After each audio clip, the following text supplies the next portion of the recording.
Former Buckeye and current NFL free agent cornerback Jeff Okudah was back in Columbus this weekend and made a point to single out two players on the current Ohio State secondary. He said that Devin Sanchez is going to have a special year and that Jermaine Matthews Jr. is going to have a tremendous year. These are special endorsements from someone who walked the exact same path at Ohio State, from elite recruit to starting first-round NFL draft pick, carries real weight. For someone like Okudah, who has lived it and more, saying that somebody's going to have a special year at Ohio State, having him see something specific developing in this group under Matt Patricia speaks volumes. But I do think he also missed out on speaking about a certain player in the secondary we're going to get to a little bit later on. But let's first talk about who Okudah talked about, because when a player with that much experience highlights two corners together, it tells you a combination of traits,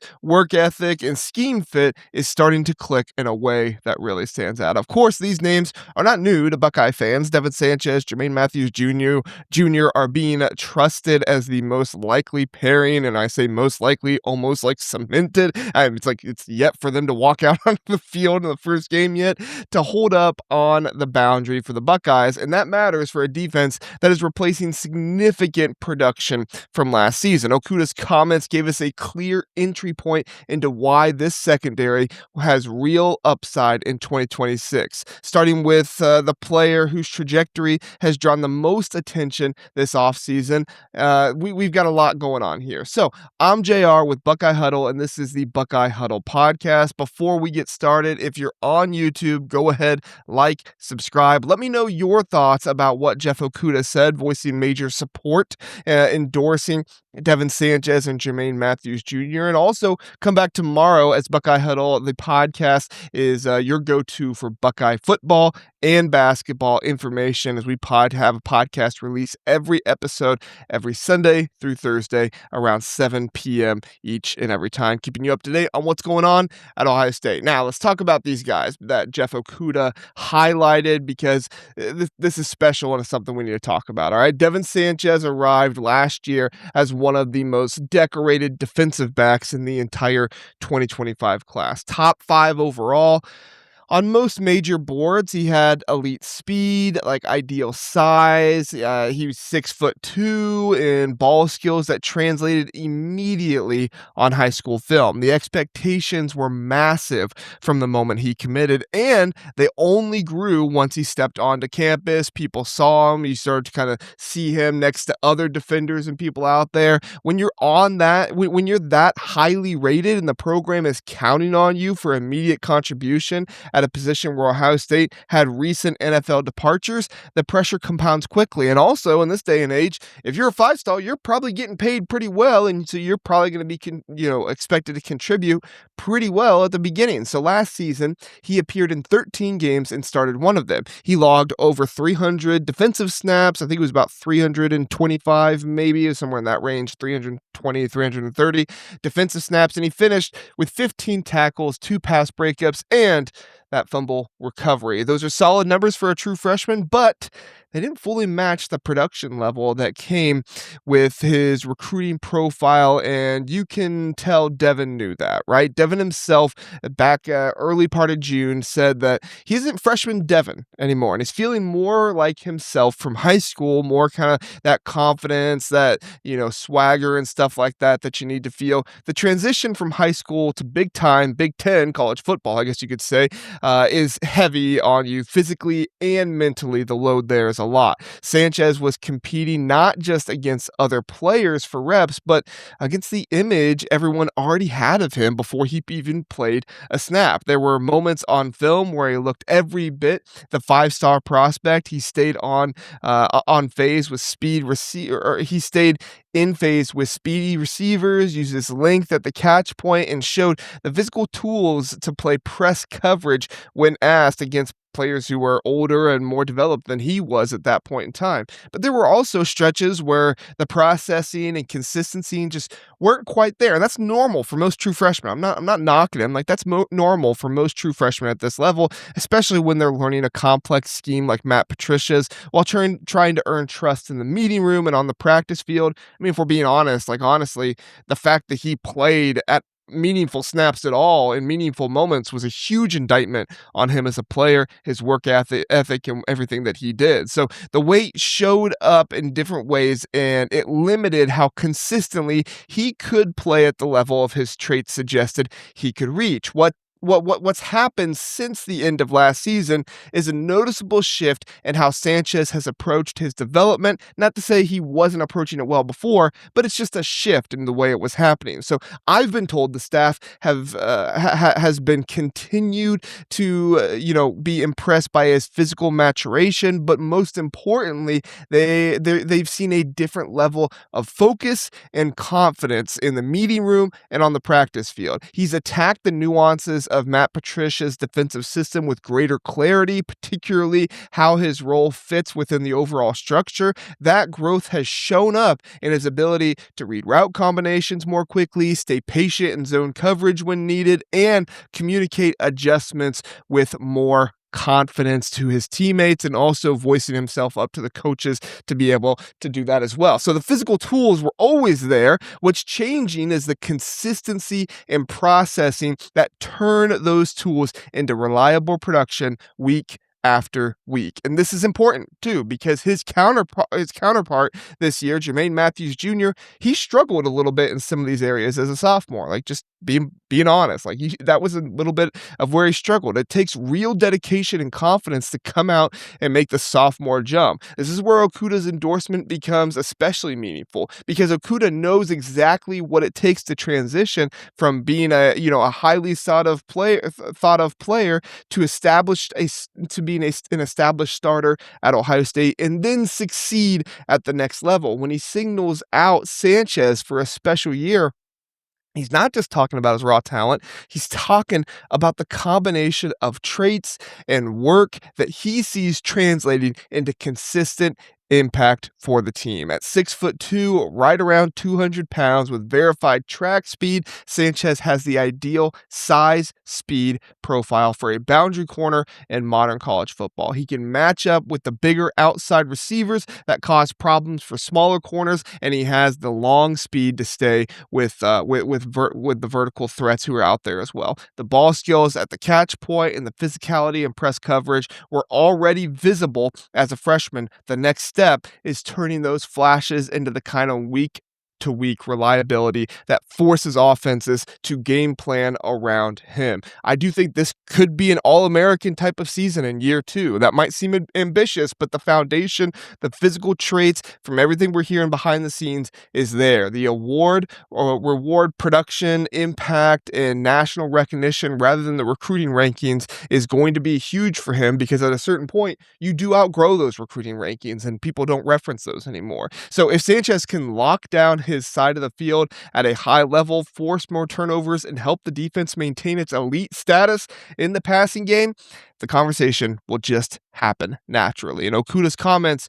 are an early external validation that people outside the program are already seeing the same potential. It's not about guaranteeing an award. It's not like I'm guaranteeing he's being All-American or anything like that, but it is about recognizing the traits, the work, and the scheme fit that are aligning in a way that makes a significant leap realistic. Matthews plays an important partnership role in this picture as well. Okudah specifically called out both players together, which suggests he sees them as the complementary pairing on the boundary that most Ohio State fans see as well. Matthews brings veteran experience, versatility, leadership. He can play inside, outside. He understands the checks. He provides a steady presence that allows a younger corner like Devin Sanchez to play more aggressively. When you have one corner with growing confidence and physical tools on each side, or when you have a corner on each side with growing confidence and physical tools, and on one side and a veteran who can handle multiple roles on the other side,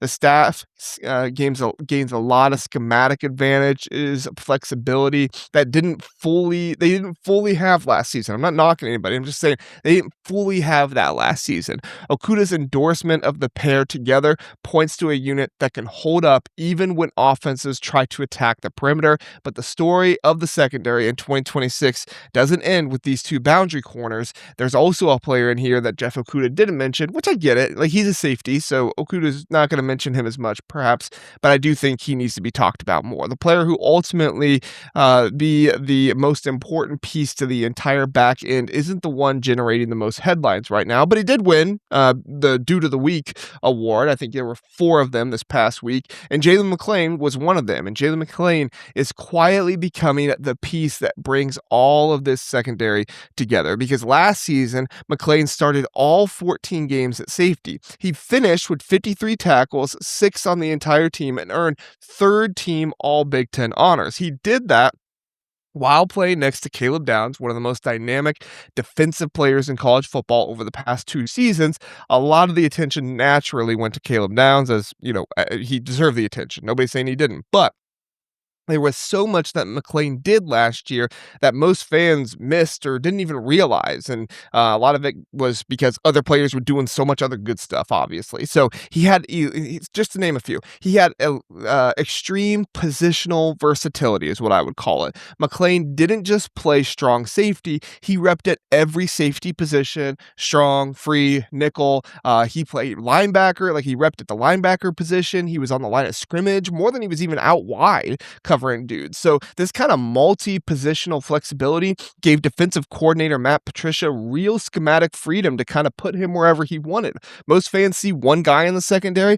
McClain was a movable piece who could be plugged in wherever and whenever the defense needed him without drop-off. He also had elite tackle reliability. Last year, Sonny Styles, he obviously got all the praise for his tackling, which was absolutely deserved. Nobody should take that away from Sonny Styles. But McClain only missed 4 tackles all season long, and just 1 over the final 8 games of the season. He was the only player from the secondary, in all of the secondary, I'm not saying starters, I'm saying the only player in the secondary with a missed tackle rate below 7%, and only 1 of 4 starters with that same stat. He served as kind of like the eraser, I guess you could call it, and cleanup crew behind the front 7 on runs that got loose. It's the least glamorous part of the job, but it's also one of the most bankable as well. His tackling was frequently elite. I still recall his TD saving plays versus Michigan. He made touchdown saving tackles on all 3 of Michigan's 20-plus yard runs in the game last year. His play prevented those explosive plays from becoming scores that seriously plagued Jim Knowles in the Buckeye defense versus Michigan the past 4 games. Michigan only scored 9 points in that game, but it could have been 21 if those runs had made it and they scored touchdowns if it wasn't for Jaylen McClain stopping them, all while being a high-volume special teams contributor. He was the only defender last year who played over 700 snaps on defense and then played over 100 snaps on special teams too. I'm not saying like only one to do both of those.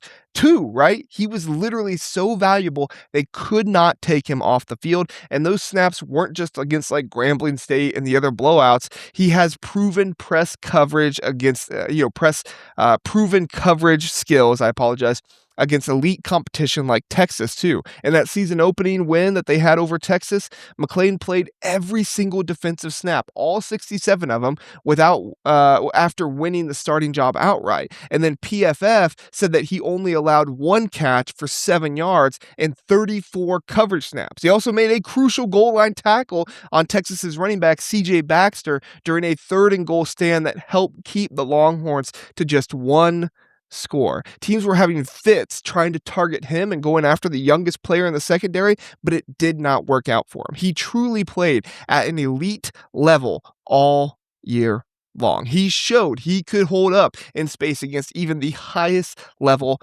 passing attacks as only a true sophomore. Plus, McClain was a steady physical presence who handled the dirty work in the run game too, rarely putting the defense in bad positions. He was even able to play on the line of scrimmage at times, like I said, more than he played out wide, which is incredibly impressive. That role changes significantly, though, in 2026. With Downs now to the NFL, McClain is one of the only 3 returning starters in the entire Ohio State defense. He's no longer the complementary piece next to the star player of Caleb Downs. He's the veteran leader in the back end. The way he's handled that transition has been noticeable inside the program. He's been chosen to go to Ohio State for Big Ten Media Days in a month, and he says that says a lot about him as only a true junior, not like a redshirt junior. He's a true junior. A key reason has been how during summer workouts he's been one of the most consistent with his effort and leadership. McClain is setting the tone for the group as the program replaces major production on defense. What separates McClain from some of the higher upside names on defense is his reliability and consistency. Of course, you're going to get guys with praise like Kenyatta Jackson with his highly elite pass rushing traits that's shown the ability to dominate in stretches. Obviously, Matthews, we talked about him bringing his veteran experience and versatility at corner. Those high ceiling players, like those are guys we need to talk about too, right? Those are high ceiling players who can change games when they're at their best. But McClain is the guy who shows up every single week, knows exactly what his job is, communicates the adjustments, and makes the plays that don't always make the highlight reel, but keeps the entire defense sound. That kind of reliability becomes even more valuable when a defense is replacing as much production as Ohio State is this offseason. Patricia's scheme demands trust and communication in the back end. McClain has already proven he can handle that responsibility at a high level. Now, he's being asked to do it as the clear veteran presence of the defense. The film from 2026 showed a safety who was physical at the point of attack against the run game, rangy enough in coverage to handle tight ends and slot receivers, and rarely out of position wherever they were putting him out of position, because he played so many different positions out there. Those traits don't disappear just because the player next to him changed. If anything, the reduced attention that Downs drew last year should allow McClain to play even more freely and more aggressively. This is the part of the roster building that often gets lost when the focus stays on recruiting rankings and individual highlights. You have all the explosive high upside talent in the world, and Ohio State obviously certainly has several spots with that.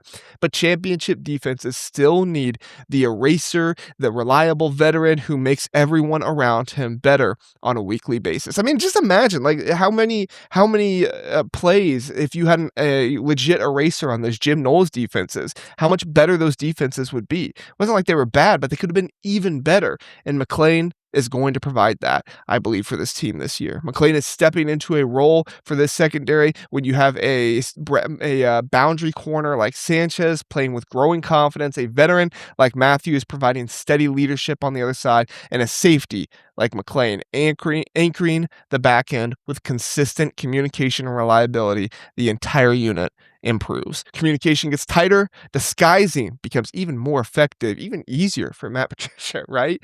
And the explosive plays offenses try to create become more and more difficult to execute consistently. McClain's presence allows Sanchez to play more freely because he knows the checks will be communicated and the back end will be sound. It allows Matthews to focus on his own assignments without having to worry about whether the middle of the field is covered. And it gives the entire defense a foundation that high upside players like Kenyatta Jackson can build on without the unit falling apart when the splash plays don't come every down. That's what championship secondaries actually look like. We've seen them here at Ohio State, and we could see them again this season. It's not just one or two stars making the big plays. It's a group where every piece understands its role, executes at a high level week after week, and Sanchez's development is real and worth following closely. The combination of his physical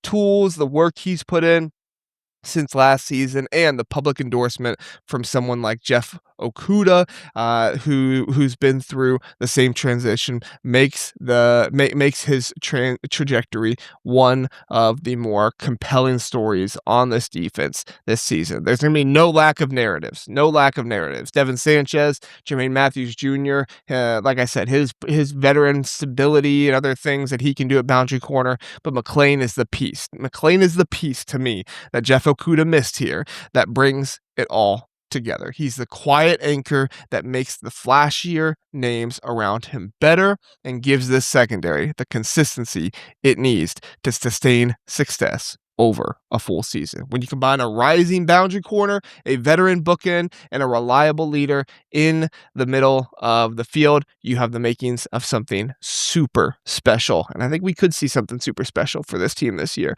That's the full picture of what's developing for Matt Patricia's secondary, for Tim Walton, for Matt Guerrieri, for those guys, and all the amazing things that they're doing right now. Because I don't think Ohio State could be blessed with better coaches in the back end right now. It's a pretty great thing for them. So drop your take in the comments. Do you think Sanchez will finish as an All-American this year, or is it more likely that Jaylen McClain could be the All-American, maybe first team All-Big Ten for both of them? Let me know your thoughts in the comments. Hit the like and the subscribe button.